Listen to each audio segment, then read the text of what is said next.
Hey, howdy, happy day. I got Jay Hill with me, Brian Lovick, Jay Hill, some repetition. Jay, how you doing? I'm excellent. Thank you, Brian. Hey, good. Now, you're in Calgary and I'm in Kelowna, and you are a politician or used to be a politician, then you retired, and now you're kind of a politician again. You're the interim leader of Wexit. That's right. That's quite correct. And heavy on the interim. Heavy on the interim. Okay, you came out of retirement, you just want to do this and then go back to what, golfing or something, huh? Go back to my grandkids primarily. Okay, good. So what is Wexit? What is it? Well, it started as a movement about 2 years ago, roughly, founded by a couple of guys that were upset, quite rightly so, with the direction Canada was proceeding in. They decided that the only way they were ever going to get a fair shake was to start a movement that was supportive of independence for Western Canada, not just Alberta. There's a lot of confusion about that, but Western Canada. And so that's really how it started out. And then more recently, just this year, back, I believe it was March, they finally got it registered with Elections Canada to run candidates in the next federal election, whenever that is. So it's a registered political party with Elections Canada. It's not an official party because the rules are that you can't be an official party and offer tax receipts, for example, for donations until you run at least one candidate in either a by-election or a general election. So that's the last hurdle for us to become an officially recognized federal party, political party in Canada. Are people funding you anyway, even without the tax situation or consequences, whatever, benefits? Are people still funding you? Well, it's starting to come together. I mean, the reason why I got involved, I've only been involved now for about 3 weeks, give or take a few days, as have the other 7 board members. The founder and original interim leader, a man by the name of Peter Downing, graciously stepped aside, and he felt that he had taken it as far as he could over the last 2 years. He put a lot of effort and energy and even substantial resources of his own into spreading the word. His focus mainly was to hold town hall meetings and rallies, especially in Alberta and Saskatchewan. I don't know whether he went any further afield than that. I attended a couple of those, one in Lloydminster and one in Calgary, here in Calgary. And but that was his focus. Our focus is a bit different since we took over the leadership of the now party, and we'll see where it goes from here. Pretty interesting stuff. So to be a federal party, I get the technical part of it, and so soon, or sometime at least, you will be a full-fledged party. And at that point, you have to run a slate of how many people for the next election, federal election? As I said, Brian, the only requirement is to run one candidate. So but how many would you run? Like in the West, how many seats are there for you to fill? Okay, well, the 4 Western provinces have 104 seats, and if you include the 3 Northern territories, it's 107.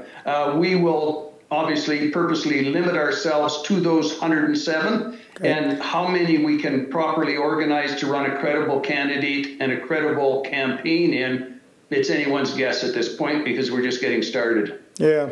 Now, you have quite an interesting background. I mean, you were a politician. You were an elected member of parliament. For how many years were you in office? 15, 17?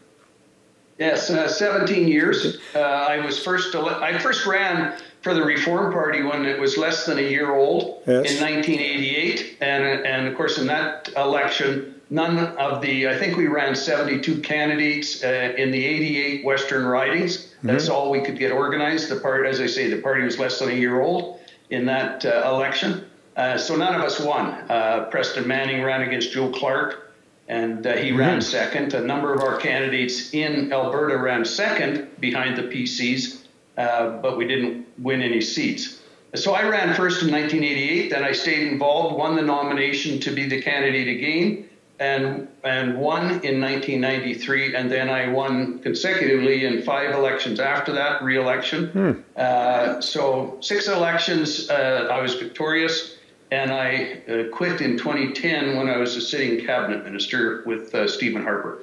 So you were also the leader. What were you? Give us all your portfolios. What were you doing when you were an elected person?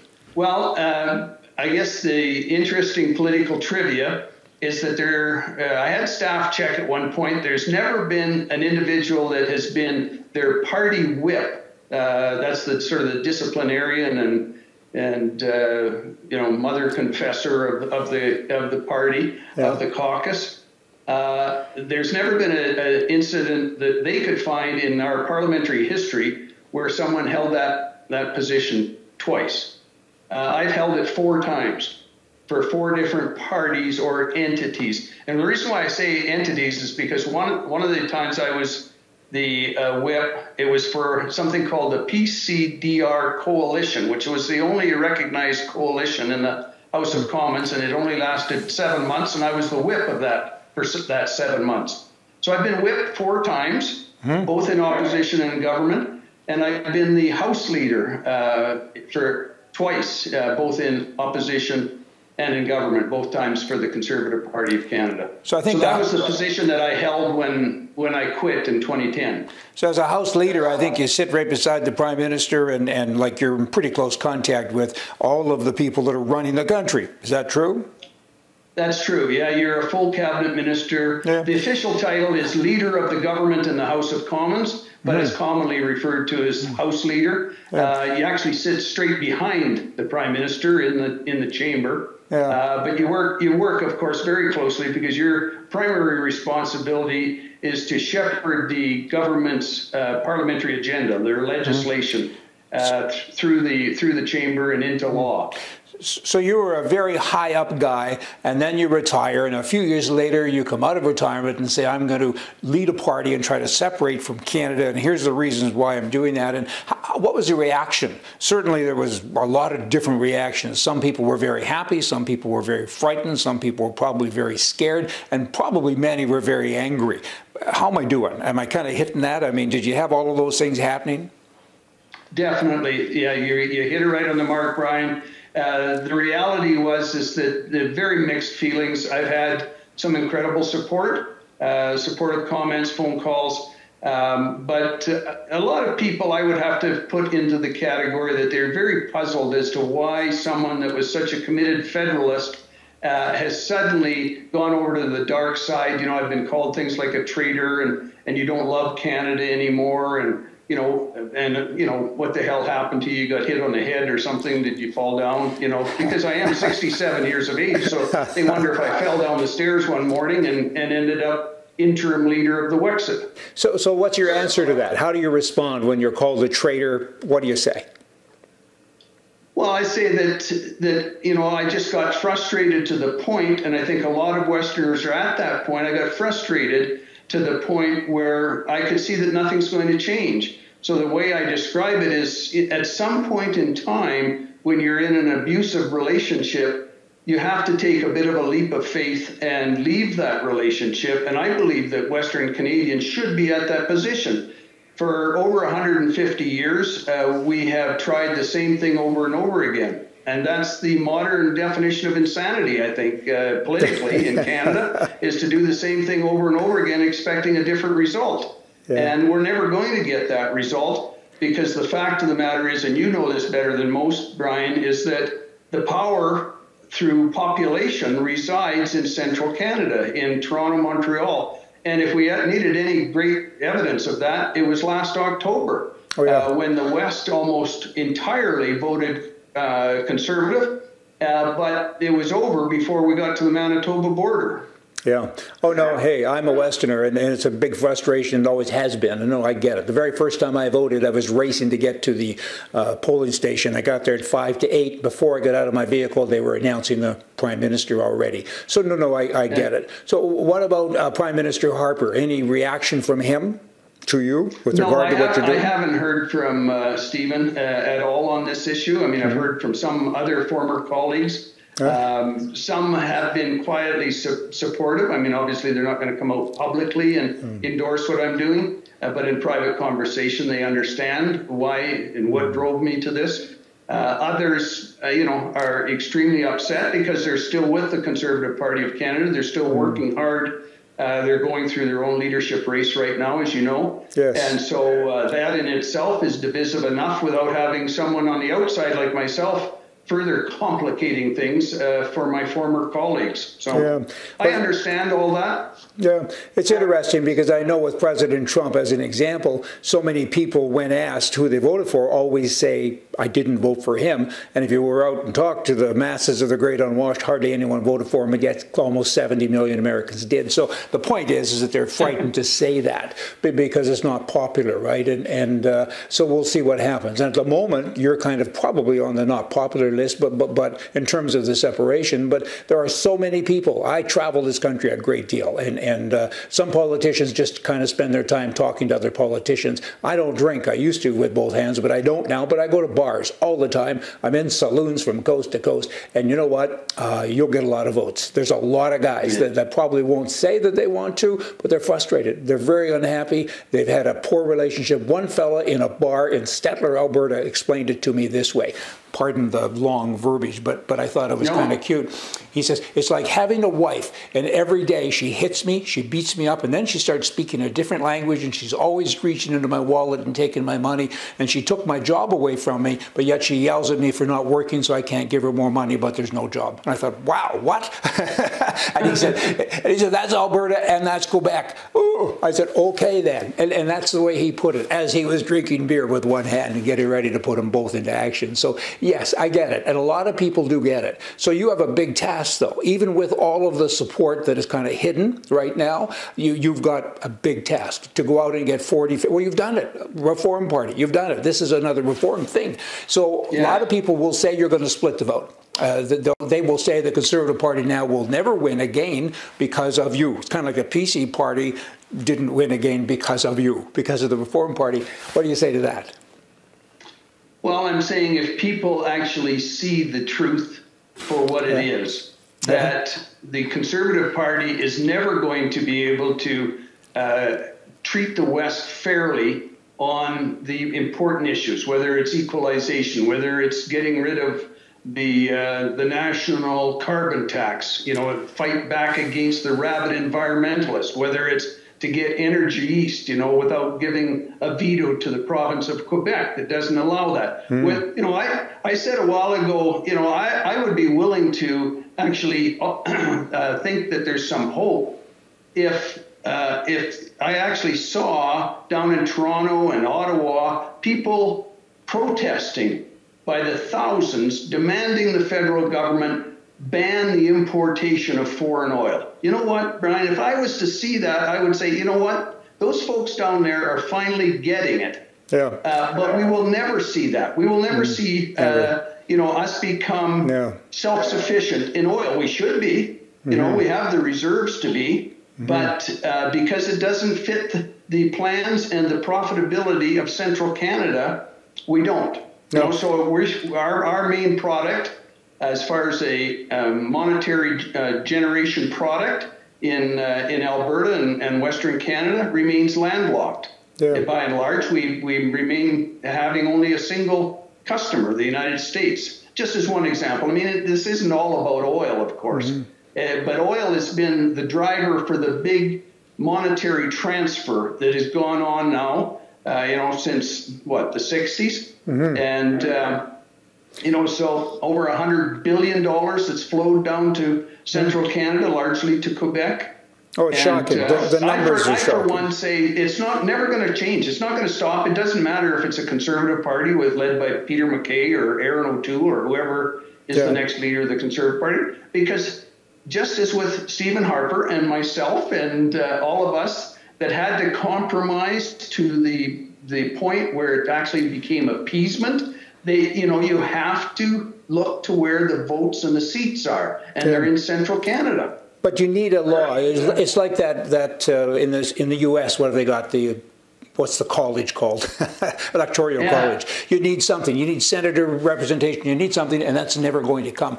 But Albertans, I think, because you're in Alberta and you're an Albertan, I think it's kind of like you've enabled you as an Albertan, we've all enabled the East. It's like if you're the parent in your house and you continue to give large amounts of money, sums of money to a child who goes out and does things with him that you don't approve of in terms of his lifestyle, that's enabling, right? And so here we give money to, Albertans give money to Quebec, and they go out and they become more socialist and they do more communistic kinds of things. So they've been enabled by Alberta. And I'm surprised that Albertans have never kind of put it that way. I put it that way to some Alberta people, and they look at me and they kind of glaze over a little bit.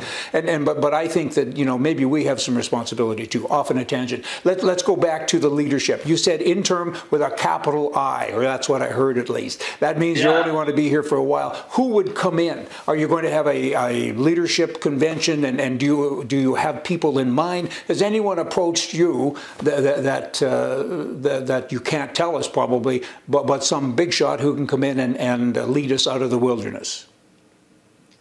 Well, no big shots that I know, and in fact, I don't even know if I know what a big shot is, Brian. But opposite of a small shot, right? You know, the 8 of us that have formed this board for Wexit have obviously laid out some short, medium, long-term goals. Yes. Short-term is to establish credibility. Obviously, part of that is to go on programs like yours, Brian, and try to get word out. The other 2 short-term goals are very obvious. They sell memberships. We need more people. We need more support. So ask those people to go to wexitcanada.com, our website, and take out a $10 membership. Become involved. Volunteer. Then it's to fundraise. You know, we have to have money to get word out. We have to advertise. We have to get organized. So those are the short-term goals. Medium term is to put the energy and effort in, and the money that it takes to hold a convention. Once you have a critical mass of membership, of people, then you hold a founding convention. And so we would hope to do that in the next 6 to 8 months if we can get properly organized. And then part of that, either concurrent with it or after it, would be a credible leadership race where we have some big shots come forward. What's a big shot? And then down the road, I mean, hand in hand with all of that is you got to try to organize in the 107 ridings in Western Canada with members. It's a business. And, I mean, you're in charge of a new business. This is a startup business, effectively. You now have to go out and organize. It's a big job, big task. I've done a lot of startups. It's a massive job. And having been involved with the Reform Party back in its early days in 1986 and 87, when going through the whole, formation and the machinations of trying to get that started, with a small group of people, it takes years to do that. And that's why I say to people that, are nervous about this whole idea of Western independence, I say, you're going to have lots of time to get accustomed to that, because it's not going to happen tomorrow. It's going to take referenda. It's going to take winning conditions. It's going to take members of Parliament under an independence name, whether it's Wexit or something else, in the House of Commons pushing the federal parties to allow for referenda, a clear question under the Clarity Act. The list is just almost frightening how many things that we have to do and have to accomplish. So it's going to be years. I may be dust blowing around on the family farm before this ever happens. Well, I would like to see, a good law or a bad law shouldn't be obeyed anyway, in my view. I mean, Martin Luther King said that, but whatever. I mean, I get what you're saying. What about the resolve of the party? Now, let me give you an example, and then you can answer the question, I guess. Picture the man and wife, and they're always hitting each other, and they're always unhappy. She's the one that speaks a different language and has taken his money, and so he's had enough, and he's out, and he's loading up the trunk, and she comes out and says, I promise I won't drink anymore, dear, and all of that, and so he goes back in. It's pretty standard, right? So he goes back in. And how many times until he actually starts the car and drives away? And then when he does, often he's halfway down the block and he turns around and says, I better give it another try. What's the resolve like here? Like, are you waiting for someone to give you a carrot? Like you're packing the trunk and they come out and say, hey, we'll speak English now in WestJet for you first, or something like that? I mean, is this a tease or is this the real deal? You guys are really pushing ahead and you want to separate, because all the rest, we've been beat up too many times and now we're looking forward, the windshield, not the rearview mirror. What's the deal? Well, I think your analogy is accurate, Brian. I think that people have to relate it to their own personal situation. And, you know, we've all been there with personal relationships. Doesn't have to be a marriage or a spouse. No, it could be a business. It could be a business or relationship that's gone sour. It could be anything in our personal lives where we're finally come to the point where we've had enough. And you're quite right. There has to be consequences, and they have to be serious for the other side to say, whoa, like, you know, Joe Blow, Brian, he's ready to pull the pin. He's ready to leave. And that's what I argue with people that say, well, you know, you can't really be serious. I say it's the opposite. You have to be serious. Oh, yeah. And the other side has to know you're serious. So to the Jason Kennys and the people that wrap themselves in the flag and they say, well, you're not patriotic, you don't love Canada, if you're espousing separation, if you're espousing that we become our own independent nation, then that only proves that you don't love Canada. I say I love Canada, but it doesn't love me back, and I'm getting tired of it. Oh, no. And we have to be serious. So all I can speak for right now, Brian, is the 8 of us. You know, at a founding convention, I don't know what people will choose or if there will be some different track. But the 8 of us that are forming this board right now, we are committed to separation, to independence in some fashion. Now, you know, people ask me, well, will that have to be a separate nation, you know, with its own military, its own dollar, its own this and its own that? I don't know that. I mean, it could be the separatists in Quebec called for sovereignty association, so something just short of complete independence. I don't know how it's going to turn out. All I know is that we have to strive for independence. Yeah. Let me give a little story on that. I think that so many relationships, I'm talking men and women, and I'm happily married forever. So, I mean, I'm not talking about myself, but from what I see, right? So many people, they separate and the man moves into the basement. What? I don't think that's a separation. And he changes oil in her car and he goes shopping with her and what? And then they always say, don't separate because of the kids. And I say, but if you stay together, the kids are going to remain unhappy. I mean, what? And there is a time when you all got to move ahead, right? And so that's kind of where I would be. I mean, of course you should have your own military. Of course you should have your own dollar and everything else. Because you're gone now, you're no longer a part of it. This business is separating and kind of still hanging out and having lunch together every day. I never bought into that. That's me. What do I know? I like what you're doing. And I like it because there's a need and you're coming out to do a startup of a business, and I'm looking forward to hearing more from you to see where this goes. And I can see why political people, they're frightened of you because they don't quite know what to make of this. Because you're not the ordinary guy from, you know, down working at the butcher shop. So I think that's great, and all power to you because you believe and you're trying to make it better for the people that follow you, your children and your grandchildren. And I admire that. So come back on my show, will you? Of course. All right. Anytime, Brian. And I've enjoyed the visit, and thank you for having me on. Hey, it's a real pleasure. And we'll update each other. And in particular, I want to hear about all the strokes that these politicians continue to have as you continue to kind of show us what you're about. So thank you. Happy day. Happy.